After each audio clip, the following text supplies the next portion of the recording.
3. Yahoo! Okay, I don't know that you guys were here last night up at the fireplace, and I was telling kind of some of my pilgrim stories.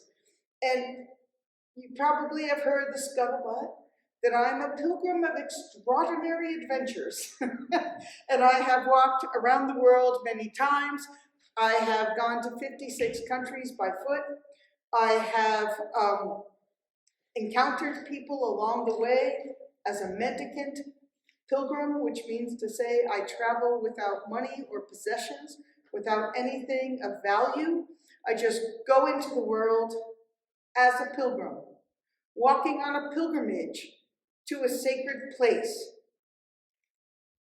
And every evening, I ask for a place to sleep and something to eat. And this is truly, truly, truly the tradition of pilgrimage. And if you don't do it this way, that's okay. Everything has evolved in the right way for the right reason. Everything is perfect. But I am a pilgrim, a mendicant pilgrim, and I go into the world and I just encounter people. And the high adventures that I encounter along the way are just for fun. It's really all about encountering the people. So I don't want to say you've missed out. Last night I did talk to recap. First I opened with the idea of a folk tale, a Northern European folk tale, not quite a fable, but I spoke of nail soup, also known as stone soup, in which a stranger comes to a village and starts talking to the people and tells them about news far, far away. And then says, well, I'm a little peckish, I need to eat something, and has a nail. And says, I'm going to make a nail soup.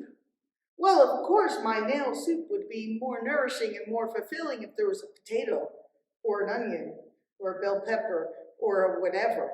And so the residents run off and get all of these other ingredients because they contribute to the soup.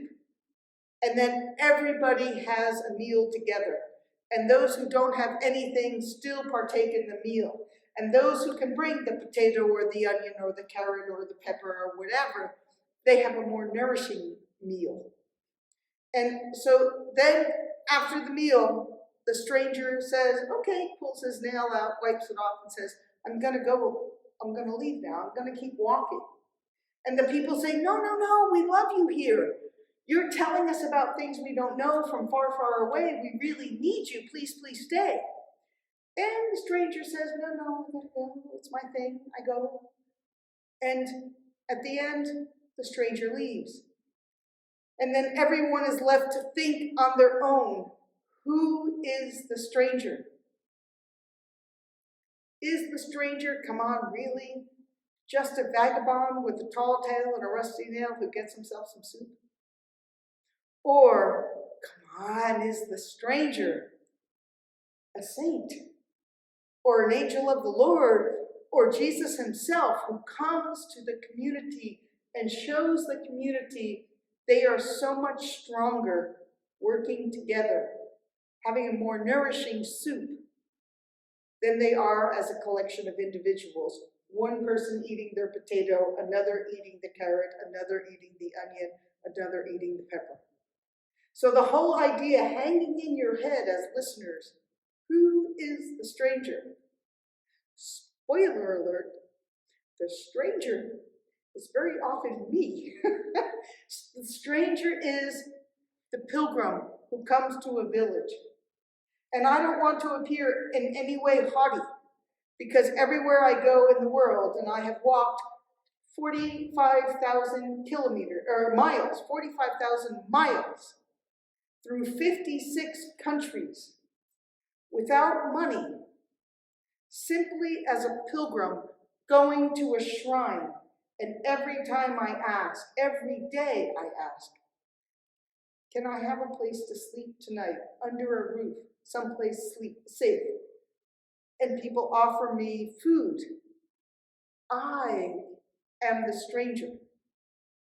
I want to say, trust the stranger, believe the stranger, help the stranger. But everyone has to decide for himself, who is the stranger? And so in listening to this story, the folktale of nail soup, do you say, oh, come on, that stranger is nothing but a vagabond with a tall tale and a rusty nail who got himself some soup? Go away, stranger. Or is the stranger somebody to be valued because that stranger, without bringing anything of monetary value to this community, brings together the spirit of community, the spirit of love your neighbor, the spirit of togetherness? Who is the stranger? And whenever you are a pilgrim in the world, even on the Camino de Santiago, hey, you're the stranger. You're the stranger. I bet every one of you wants the community you encounter to love the stranger. Embrace the stranger. Don't be afraid of the stranger. And it's one thing to say when you're on the Camino de Santiago with all the giant yellow arrows telling you where to go, and all those communities expecting you to be there. Love the stranger.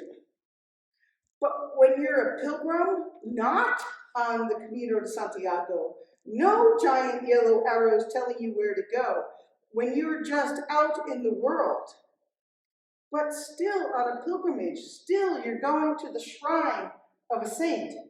As you are when you're on the Camino de Santiago, you are going to the Cathedral of Santiago, where the shrine, the sepulchre, the relics of St.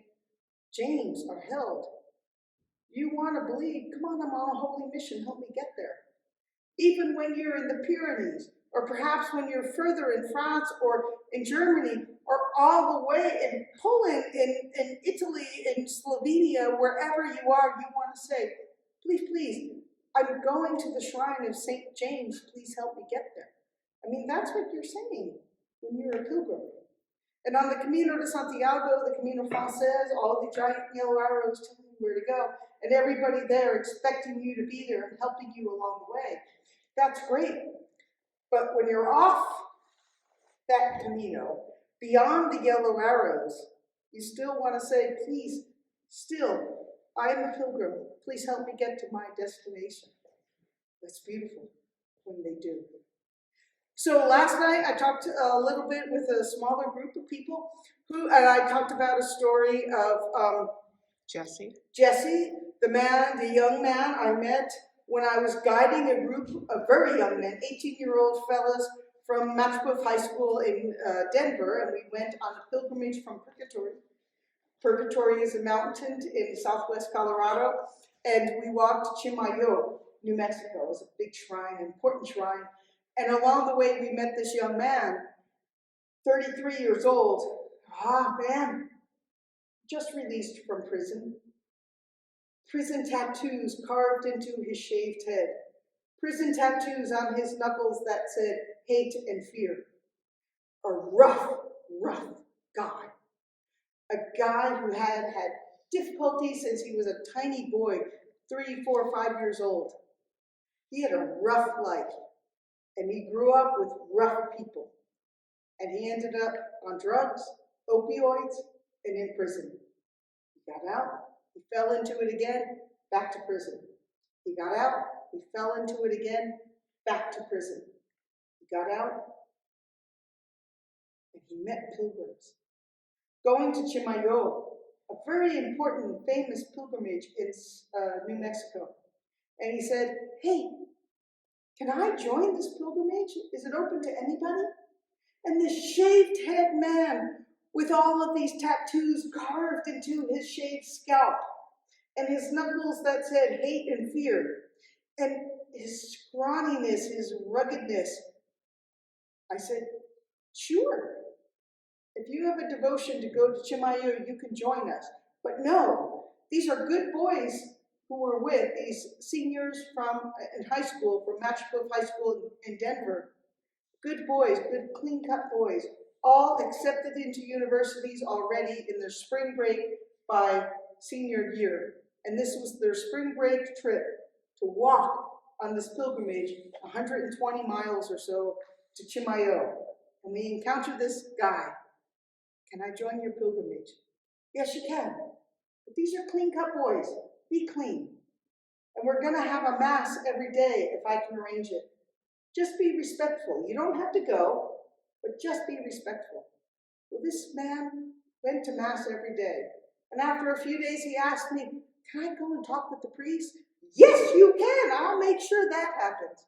And when several days later we arrived at the Santuario de Chimayo, the shrine of Chimayo, this man was weeping. It meant so much to him to make this pilgrimage. And then later, several months later, I'm skipping a lot of this very detailed story because I told it last night, but several months later, his mother called me. Anne, this is Jesse's mom. Jesse's dead. Jesse's been murdered. But Jesse had his pilgrim credential. You guys know about credentials. He had his pilgrim credential in his shirt pocket. The pilgrimage meant so much to this young man, Jesse, because I trusted him.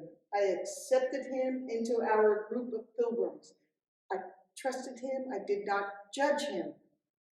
That meant everything to Jesse. But his old life caught up to him, and it ended in his murder and his body being tossed on the road. And his mother was so thankful to me because I trusted him. Because pilgrims don't judge. We look at all the other pilgrims. We might go into it with our own idea that pilgrims are just like us. But we have to accept pilgrims have their own baggage. Pilgrims have their own background. But pilgrims are pilgrims. If you're willing to walk every day, and at the end of the day, stop in a parish hall, sleep in a place like this. I mean, look at this guy's carpet. This is great. Padded chairs, you can put them together and you have a nice little bed. Wash your socks and your underwear and you hang them to dry. And then in the morning, get up and you do it again. And this man, Jesse, he did this day in and day out with our group. And he bonded with our group. And the young men from Matchbook High School, this posh, elitist high school in Catholic high school in Denver, they had never been exposed to a drug addict felon like Jesse. But similarly, Jesse had never been exposed to good, strong, young men like this guy. 5 young men and Jesse. They shared, because pilgrims are equal. Every day you walk the same distance. Every day you sleep in the same place. You eat together. You're equal. That's the great, beautiful, wonderful thing about pilgrims. You're equal. Are you a pilgrim all the time, or do you are part-time pilgrim? I'm just curious. I'm a pilgrim all the time. Part of the time, I guide small groups, and part of the time, I go alone. And when I go alone, I go to wild, unvisited places no one could think they could get to. The Arctic Circle in winter when it's dark. The depths of the jungle. Across the Sahara. Across the Atacama Desert. Through the Chihuahua Desert of Mexico. Places people would never think they could get to, but people live there, so I go there. And I love the people who are there. How do you decide where to go next? I am guided by my heart where to go. Where does the world need me? And I go. I don't go to the Camino de Santiago too often, though I've walked it twice. Giant yellow arrows, this is not my world. Unvisited places, people who rarely see other people. That's where I go. So last night I told the story of Jesse. Sorry. For language in all these 56 countries and everywhere, do you speak many languages? I do speak many languages. I have learned many languages on my pilgrim trails. When you really must speak a language, you will learn it fast. I was already proficient in German, pretty proficient in French. I learned Spanish and Italian as a pilgrim. So English, French, Spanish, German, Italian get you a lot of places in the world. Equally then, I learned Arabic when I walked across North Africa. I learned Russian and Ukrainian. I learned Serbo-Croatian. I learned Japanese going around Japan. Communicating with the people I encounter is the biggest part of what I do. Because how do you love people if you can't communicate? You gotta love the one you're with. You love God above all, love your neighbor as yourself. Who is your neighbor? Well, maybe not the next county or state, even fringe country. When you go halfway around the globe, you just gotta speak the language they speak, you'll learn it. When you say, hello, I am a pilgrim, I need a place to sleep tonight. That's the first thing I learned in all of these languages. It's human nature. Don't let a pilgrim suffer. So in 56 countries and in 45,000 miles, in these 15 years I have been a pilgrim, I have never not found a place to sleep at night. I have never felt afraid for my life. Now, dude, I'm saying I'm from Jersey, I can take care of myself. I have savvy, I can stand up. But even with all that, I have never felt afraid for my life. I've had the difficulties of wild animals. Crocodiles, don't get them. Why do they exist? They're bad, they're evil. I can fight them off. The jackals, the savage Anatolian dogs, I can fight them off. Lions, yeah, bears, they're cute, they're fine, they don't attack me. Piranhas in the water, I can get through. So, I'm a pilgrim. The vampire bats, it's either you or me, I'm going to sleep. And in the morning I woke up, ooh, I won. No, yeah, no pricks in my neck. So, persevering is an important part of pilgrim life. And last night, I think I also spoke about, I had encountered narcotraficantes in Mexico. And then afterwards, I had encountered... Wait, what's that? Narcotraficantes? Narcotraficantes? Narco? Okay. Traficantes? Drug dealers? Right. They have guns. Note to self. What was that like then when you encountered them? 8 men surrounded me, each with a weapon in my face, this close, in my face. 8 So men. what happened? I laughed. I mean, come on. 8 men, heavily armed, pistoles, bandoliers, against one unarmed pilgrim. I laughed. I literally like, oh, come on, really? Is there a man among you? I'm just a pilgrim. I'm a pilgrim walking from Denver to the Basilica of Guadalupe in Mexico City. What did the men do? They blessed themselves. I got it. I'm fine now. They blessed themselves because I said the Basilica of Guadalupe. That makes me holy. That makes me spiritual, invincible from their perspective. And I said, he said, why aren't you afraid of us? We have guns. Dude, I'm a pilgrim. Either my pilgrimage ends at Guadalupe or my pilgrimage ends in heaven. Either way, it's the same to me, you decide. And he said, hey, pilgrim, would you pray for me? And I said, absolutely. I pulled out a little prayer book. Write your intenciones here, your prayer intentions. And he said, no. Don't pray for me. Pray for my little boy, Jose, because I don't want him to grow up into this life. This enemy is now my friend. This enemy who has killed many, many times is now my friend. And he wrote his prayer intention in my book. And another young man of these 8 men who surrounded me, a young man said, "Hey, pray for my grandmother, because I know my grandmother always prays for me." That's right, boy. You got it. You write your grandmother's name in this book, and I will pray for her. I don't know what happened to these young men and this group of 8 narcotraficantes after I left. But maybe the next time they saw a small woman with blue eyes, they said, "Let her go. She's no harm to us." The world needs more pilgrims, doesn't it?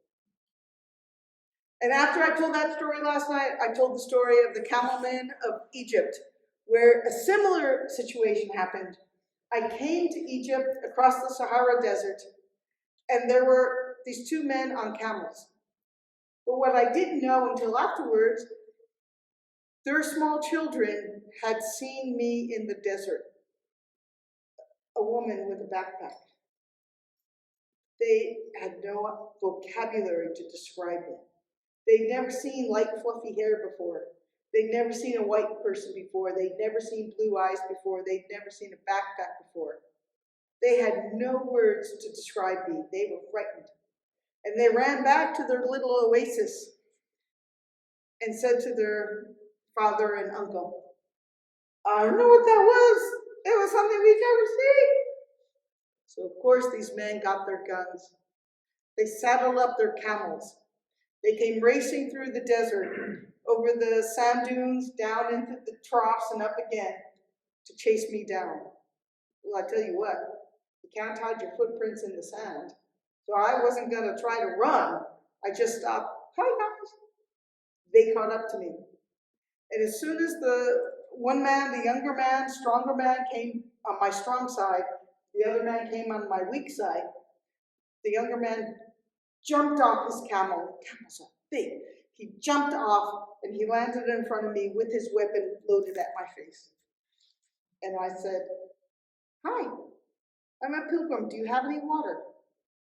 Assalamu alaikum. May the peace of God be with you. Do you have any water?" Well, I asked him for a request. Threw his gun away. He got out a bundle of wood, little twigs from his saddlebag, and a pot of tea, and he made a fire and he boiled water for the tea, and we all shared tea in the desert. And he told me, "My children saw you, they didn't know what you were. We were frightened. In that case, I was the enemy. You know how it is, love your enemy as yourself. I left those narcotraficantes in Mexico the year before, but these guys, they thought I was the enemy, so it was up to me to say, no, no, no, I'm just a pilgrim. Dude, just a pilgrim, going in peace to the Holy Land." And we shared tea. It was beautiful. The world needs more pilgrims, just saying. So, all right. I met Anne in 2016. Does that sound approximately right? It was, yeah, 2016. And heard some of these stories before, and just, I was blown away, like some of you may be right now. And I'm curious because so many of your stories have weapons in your face, and I'm okay. How do you persevere through that? I mean, besides your faith, is that strictly it? Faith? Just, I'm gonna be okay through this? Enough said. By the grace of God, I can be calm. You must be calm. So, okay, let me move to what my actual question was then. How many times do you think, approximately, and this is like, I don't want you to feel like I'm making you feel like you're like all that or anything, but how many times do you feel like you've put people like that in a position where they had to really think through somebody with blue eyes passing through? I mean, is it like a large number of times you've had these encounters?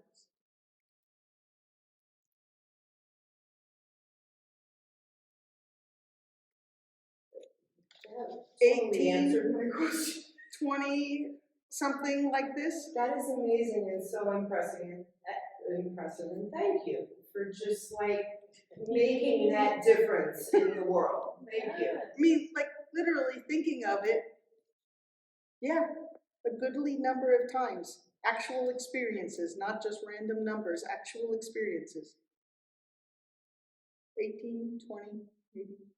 Because when I first met you, that was what impressed me the most. It wasn't although the miles you walked and the things you endured were like, oh crap.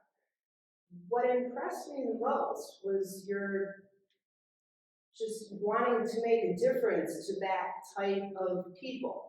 Be the stranger. The fact that you were like, if this is my moment, okay, That's go right. ahead, That's but right. otherwise, hopefully I'll make you think. I think it's anybody she comes across. It doesn't Well, it matter. is anybody she comes across, but when it's people that a lot of people, myself included, would be like, yeah, no, somebody else can make that difference in the world, you know?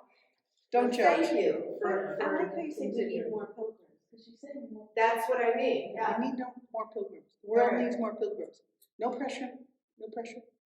Well, You can go I on the just need to Camino. sell the van and I'm off, because.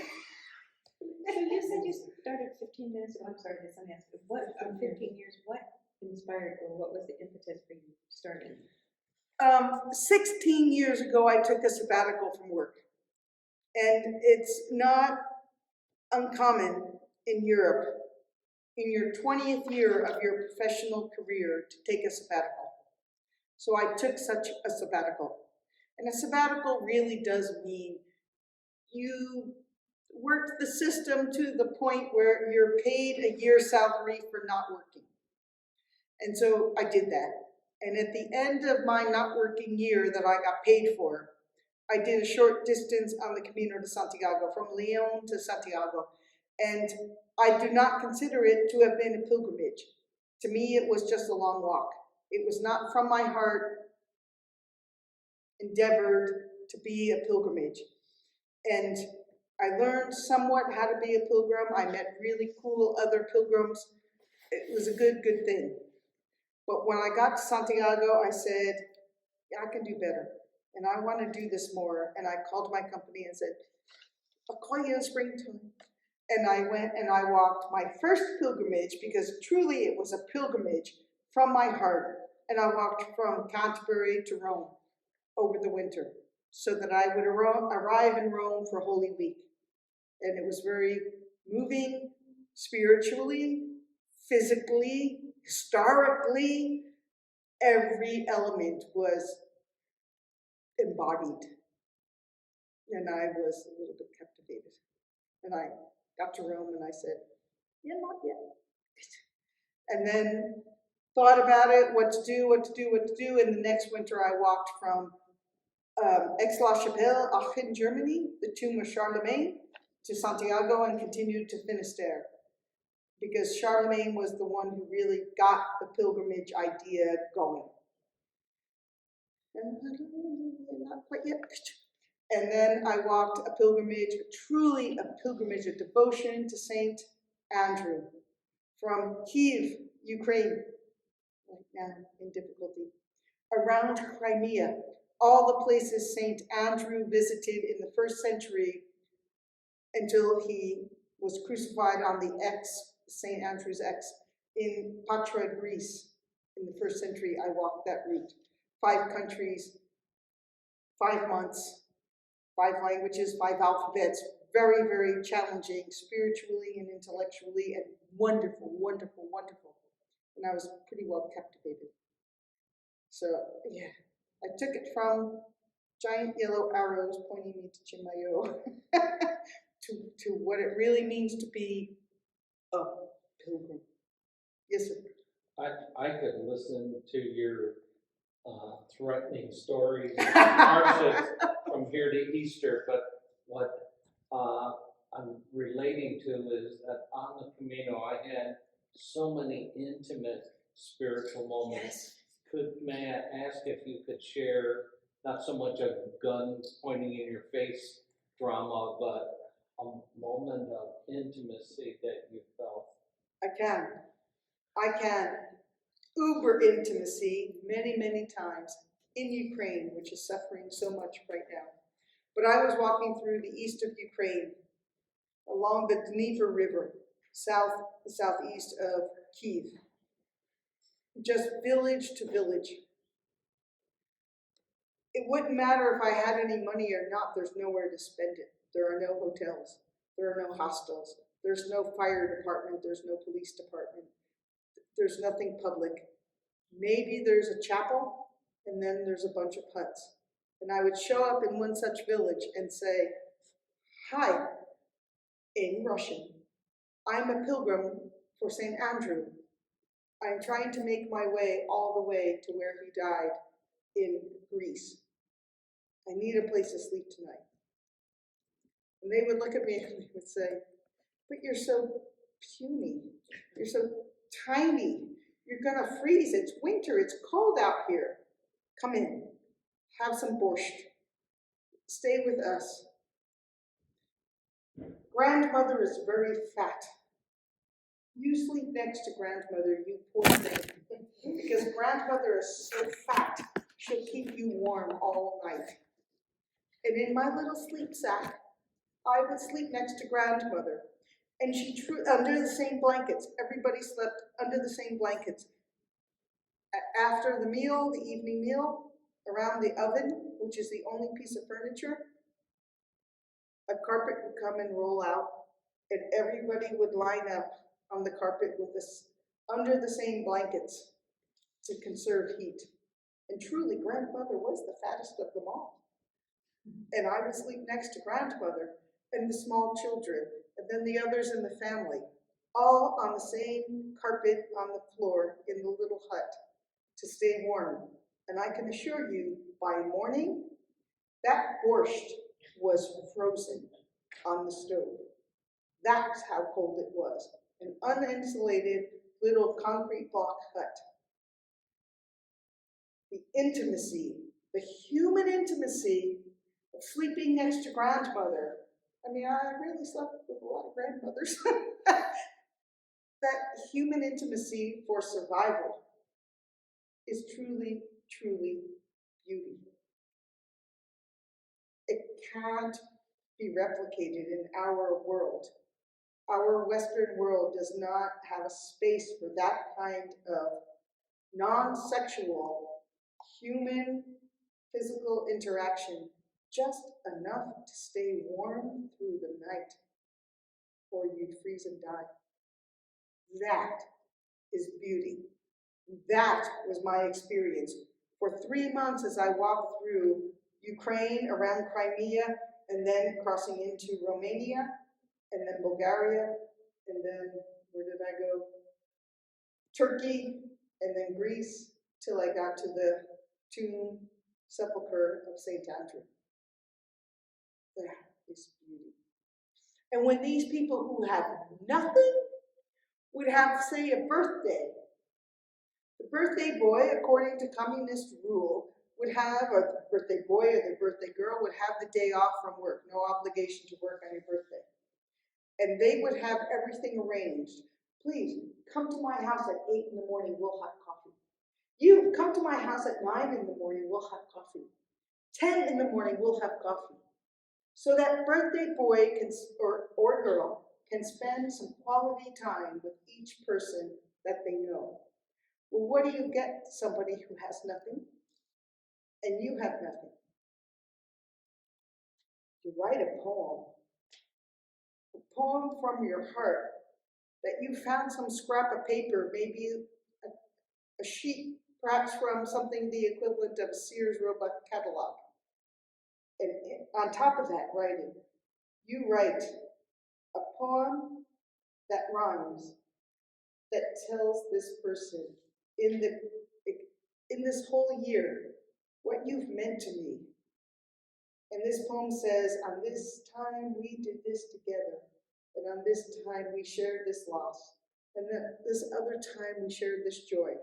You write this poem.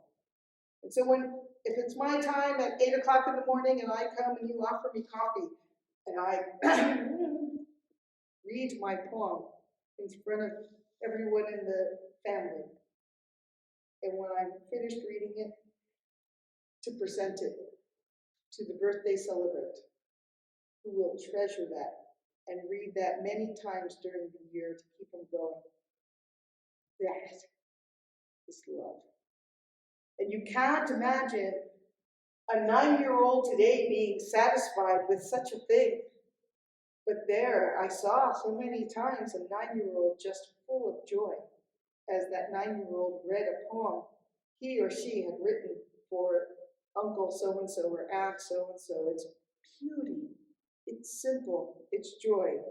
And that birthday celebrant who throughout the day collects a pile of poems written in like a Sharpie on the back of the Sears Roebuck catalog, something equivalent to that, they treasure that throughout the year, and when they're having a low time, they go back and they keep reading these poems.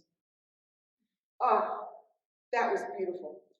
And there were a couple of times, despite my poor Russian language, I would try to write at least a few words in Russian to say, I am part of this. You, birthday boy, please accept I'm honored to be here. Please accept my tribute. It is so simple, yet so complex and so beautiful and absolute a treasure. Go be pilgrims there. It is just joy, non-materialistic. We kind of got to be pilgrims to do this sort of thing. And in Eastern Europe, there's no tradition of pilgrimage. So it's just mesmerizing to them that somebody would leave their comfortable homeland and come and visit them in their little, simple villages. But we gotta. So they feel good. So last night I did talk about the Bulgarian monk, which was, in Bulgaria, another former communist country, the narco-traficantes in Mexico, the gunmen in Egypt, and then the Bulgarian monk, and then when I arrived in Jerusalem, there's a lot of folk tales, and they just relate life because they don't have the exposure that we have to reality. They really do rely on folk tale to inform them on what life is all about. And I can tell you another story, not told last night, so you're elitist. Coming up through Central America, I did a pilgrimage from Buenos Aires, Argentina, over the Andes into Santiago de Chile, and then up the coast of Chile to Peru, Ecuador, Colombia, Panama, Costa Rica, Nicaragua, Honduras. And when I got to Honduras, one day, Saturday, I got to a small town and a simple church. It turned out, despite the simple, small structure of the church, it was a cathedral. And I asked people, where can I find the priest? Oh, yeah, he's down there. Okay. I go down around the corner, I find the priest. Knock on the door. Said, I'm all tattered and dirty and covered. I've been through the jungle with my backpack. Hi, I'm a pilgrim. I need a place to sleep tonight. Can you help me? It wasn't just a priest who answered the door. It was the bishop himself. And the bishop said, well, come on in. And he entered me, accepted me into his home. And he said, look, bit of a problem here. They're renovating upstairs. So we've all been kind of camped out among the construction area. And I've been sleeping in this bedroom, but you, pilgrim, sleep in my bedroom. And I'll sleep on the sofa in this entry room. He said, no, Bishop, Your Excellency, I'll sleep on the sofa. I'm small, you're big. And he said, no, pilgrim, you deserve. Sleep in the bedroom, sleep in the bed. Okay. And with the bishop, we shared the bathroom. It was very kind, so accepting. And then he told me, look, I'm expecting a visitor tonight, so we'll all three have a meal together. It'll be very nice. And we did. It was so lovely, so humble, so simple. And I told him about my pilgrim experiences. This is even in Nicaragua, and I've come from Argentina, a long, long, long way. And I went to bed then after our meal, and in the morning he was saying Mass. It was a Sunday morning. He was saying Mass at his cathedral. So, okay, I get to Mass. I'm sitting in just a normal place, nothing special. And he says Mass, and maybe there are a couple of hundred people there. And honestly, shamefully, I don't remember what the gospel reading was. But he looked at his notes for his homily, and he set them aside. And then he said, "What would you do if St. Francis himself came and knocked at your door?" I realized he was talking about me. I knocked at his door as a pilgrim, tattered and tired and dirty from being in the jungle. He said, "What would you do if St. Francis himself come and knocked on your door?" Because St. Francis didn't know he was a saint. St. Francis was a pilgrim. St. Francis went to Santiago. St. Francis did not know he was a saint. St. Francis was Francis. And this bishop said to his congregation, 200 people or something, "What would you do if St. Francis came to your door?" Like, oh man, I think he's talking about me. It was humiliating in a way, but not bad, but just shameful. Dude, I'm just a pilgrim. I just need a place to sleep until tomorrow and I'll continue on my way. So after Mass, I continued on my way.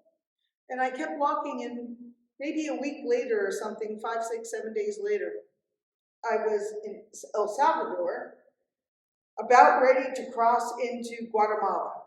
But in these days, boy, was it hard. Not everybody accepts me as St. Francis.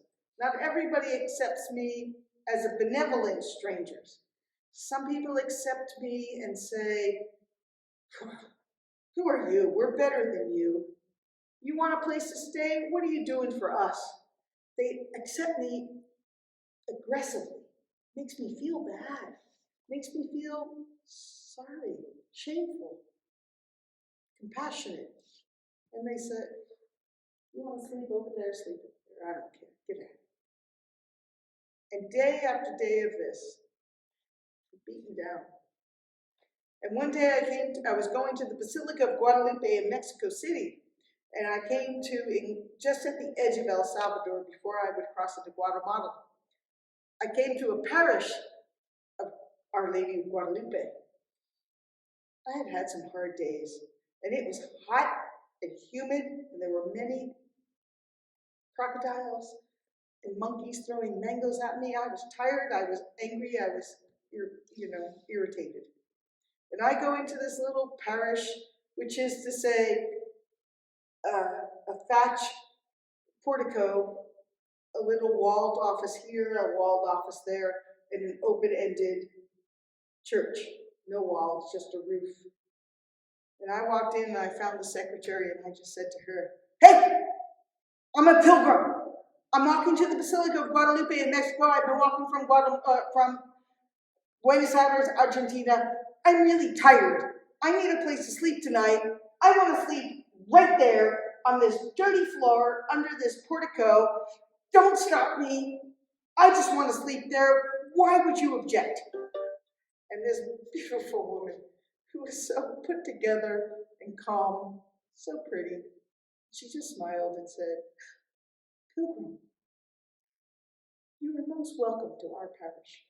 I'm feeling pretty bad.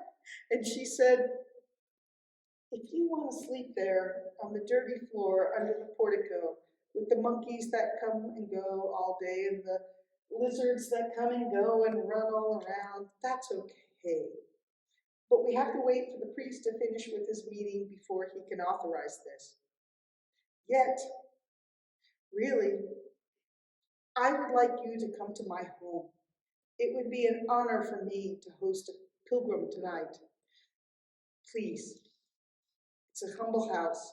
I have a very, very big family. Please come to my home. I felt tiny. I felt ashamed. I had had so many tough days to get there. But this woman was so gracious. And I apologize. I'm so sorry I was short with you. I'm so sorry I was angry. Yes, thank you. I accept your offer. I will stay at your home tonight. And she said, okay, I've got to stay here for a while until the priest is done with his meeting. But my house is here. This is how you get there. Please just go there. My mother is there. She's quite elderly. And my sister is there, and her children are there, and her grandchildren are there. There are many, many people. But you will be most welcome. And I said, thank you. I made my way to her house, and I rang the door. And I hear all this scuffling behind the door. And, okay, after a while, they open the door. And here's this beautiful, elderly, 90-something woman sitting in a wheelchair with long, long braids. And she had her children and her grandchildren and great-grandchildren and a little baby, her great-great-grand-baby, all around her. And I stepped in through the doorway, and she said in Spanish, "My dear children, help me to welcome St. Francis himself into our home." I said, "Oh, no, I'm so ashamed, no, I'm not worthy, this isn't right, I'm so sorry." But you know what? That's how they saw me. So I had to rise to that occasion. To them, a pilgrim coming out of the jungle into their community, into their home, was so special to them. And I was at first so short and so coarse and so wrong, because I had had some bad days. We've all had bad days. We've all acted aggressively when we could have otherwise acted politely. And they were so polite to me. Help me to welcome St. Francis himself into our home. And no, I am not a saint. I am a sinner. See me who I am. I'm so, so sorry. But they wouldn't. And they gave me pride of place, an actual mattress, bed, all to myself for that night in their simple little hut. And the grandmother sent a little boy out to get a chicken, and we had a chicken soup just for me. That was a special event, just for me, just to show the love. So even when I am at my worst, as all of us are, at my worst, saying, I'm wrong, I'm bad, please. They loved me even more. It is a beautiful, beautiful thing. I am not comparable in any way, shape, or form to St. Francis. But here, this bishop, some days before, said, what would you do if St. Francis came to your door? And St. Francis did not know he was a saint. And then this woman, this beautiful woman, who said, Pilgrim, you've had a hard time. Don't sleep here in the corner of the parish hall. Come and stay at our home as our honored guest. We view you as St. Francis himself. This is a pilgrimage. The end.